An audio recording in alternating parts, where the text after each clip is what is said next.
L'homme ramasse une pierre par terre et, profitant de la confusion de son adversaire, il s'empresse d'en ramasser une encore plus grosse.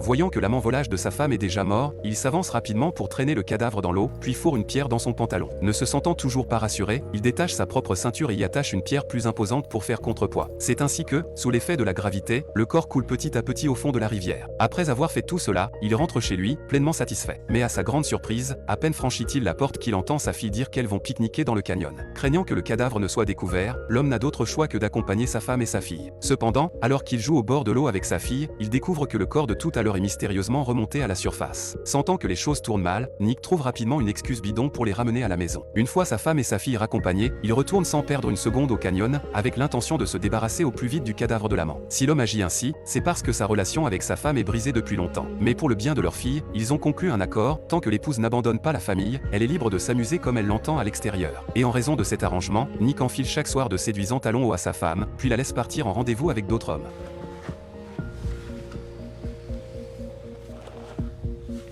Une fois sur le lieu du bal, la femme enlève d'elle-même son manteau, et sa silhouette envoûtante devient instantanément le centre d'attention de toute la salle. À cet instant, ne s'en cachant plus, elle file droit vers l'homme rencontré sur internet avec qui elle avait rendez-vous. En les voyant s'étreindre étroitement, le mari a le cœur serré, mais face à la frivolité de sa femme connue de tous, il ne sait pas trop comment réagir sur le moment. Pour cacher son embarras aux autres, Nick, son verre à la main, s'isole près de la fenêtre pour tenter de se calmer. Par malchance, cet angle lui fait justement voir une scène qu'il n'aurait pas dû voir. Mais même ainsi, il choisit d'endurer en silence. Toutefois, lorsque la femme remarque que son mari la fixe, elle ne montre pas la moindre intention de se calmer. À ce moment-là, une amie remarque l'amertume dans le cœur de Nick, elle s'approche de son propre chef pour lui demander ce qu'il pense de tout cela, mais à sa grande surprise, Nick lui répond qu'ils ne sont que de simples amis. Voyant que son ami défend encore vigoureusement sa femme, la jeune femme ne sait plus quoi ajouter sur le coup. Pourtant, alors que Nick pense que sa femme va s'arrêter là, la seconde d'après, il la découvre debout sur le piano au milieu de la piste de danse, déclarant publiquement sa flamme à S, qui se trouve à côté d'elle. En regardant sa femme ivre exhiber son corps sans aucune retenue, Nick garde une façade calme, bien que son cœur soit déjà empli de résignation. Vous vous demandez peut-être, avec tout cela, il ne s'énerve toujours pas, quel est son but? Il existe en psychologie un concept appelé la reconquête humble. Lorsqu'une personne a peur de perdre son partenaire, elle remplace la colère par la complaisance et l'indulgence, espérant échanger sa gentillesse contre sa présence. Ce n'est pas que Nick n'est pas en colère, c'est qu'il a peur du divorce. Ce genre de personne n'est pas lâche, elle ne peut juste pas se permettre de perdre. Il pensait que sa tolérance inciterait sa femme à se retenir un peu, mais contre toute attente, l'arrogant S vient l'aborder de lui-même. I want to tell you two things, okay?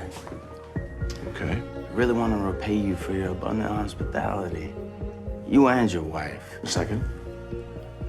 Huh? A second thing you wanted to say? Oh, man. I wanted to say you're a brick for how nice you are about me seeing your wife. See my wife. Face à l'humiliation et honte d'S, Nick décide de lui raconter une histoire. Where you've heard the name Martin McRae? The guy who's gone missing. He saw a lot of my wife. S ne comprend pas ce que Nick veut dire, serait-ce une menace à son encontre? You want me to believe you did something to Martin McRae?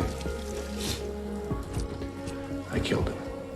S est instantanément terrifié, craignant de finir comme Martin. Alors qu'il comptait faire ses adieux à Linda, il croise le regard de Nick et quitte la soirée sur le champ sans dire un mot. Sachant que tout cela est l'œuvre de son mari, Linda reste silencieuse sur le chemin du retour, juste pour lui donner une bonne leçon. Bien que Nick se montre très docile devant sa femme, ce beau et riche jeune homme attire toujours l'attention du sexe opposé à l'extérieur, mais hélas, il n'a Dieu que pour Linda. N'ayant rien à faire, il va discuter avec deux amis, mais ceux-ci lui apprennent que ses menaces envers S la veille ont déjà fait le tour de la petite ville. Bien que Nick s'efforce de s'expliquer, ses amis lui conseillent tout de même d'éviter ce genre de méthodes intimidantes, car on ne peut pas en vouloir à S dans cette histoire. S'il veut faire quelque chose, il ferait mieux de rentrer chez lui et de recadrer sa femme qui batifole toujours à droite à gauche. Très vite, l'affaire de ses menaces envers S arrive aux oreilles de Linda. En voyant sa femme si chagrinée, il se sent terriblement mal. Pour consoler son épouse attristée, Nick prend une décision complètement différente de ce que ferait n'importe quel autre homme sur Terre. On le voit d'abord inviter S chez lui, puis préparer de ses propres mains un somptueux dîner pour eux deux, uniquement pour que sa femme se réjouisse en revoyant S. En voyant le visage de sa femme s'illuminer instantanément à la vue d'S, Nick se sent aussitôt beaucoup mieux. Il pensait que son initiative obtiendrait l'approbation de sa femme, mais contre toute attente, cette dernière lui demande d'aller border leur fille. Pour faire plaisir à sa femme, il n'a d'autre choix que d'obéir docilement. Regardez bien, ce n'est pas la première fois qu'il agit ainsi. La psychologie appelle cela le comportement de complaisance. Lorsqu'une personne craint de perdre son partenaire, elle tente d'obtenir un peu d'affection en se montrant constamment soumise. Nick n'est pas dépourvu de caractère, mais il pense que, tant qu'il est obéissant, elle ne partira pas. Ce genre de personne n'est pas faible, elle a juste peur de perdre. Cependant, à peine redescendu après avoir endormi sa fille, il assiste à nouveau à une scène qu'il n'aurait pas dû voir. Furieux, il s'empresse de faire du bruit avec les assiettes pour tenter d'interrompre leurs ébats. Vic, you don't have to do the dishes now. I know you're tired. Actually, I'm wide awake. I'm gonna get a drink.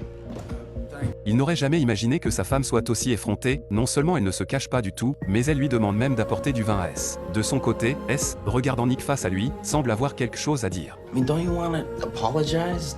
Why would I do that? Because you said you killed Martin McRae. I can't apologize for that, Joe. I did kill Martin McRae. I hit him with a hammer. Voyant S à nouveau tétanisé de peur face à lui, Nick sait que ce dernier n'osera plus jamais fréquenter sa femme à l'avenir. Il pensait qu'avec le départ d'S, sa femme se calmerait pendant un certain temps, mais à sa grande surprise, il reçoit un appel inattendu de la banque dès le lendemain. Il s'avère que sa femme, sous prétexte de prendre des cours de piano, a dépensé 30 000 sur sa carte. Apprenant cela, Nick ne fait pas d'esclandre et se rend chez ce prétendu professeur de piano en suivant les relevés de transfert. Le résultat est conforme à ses attentes, sa femme, habillée de façon sexy, arrive rapidement sur les lieux. En voyant sa femme dévorer l'autre homme des yeux comme une groupie, Nick quitte le restaurant selon le principe du « loin des yeux, loin du cœur ». Et comme il l'avait deviné, sa femme ne rentre complètement ivre qu'au beau milieu de la nuit.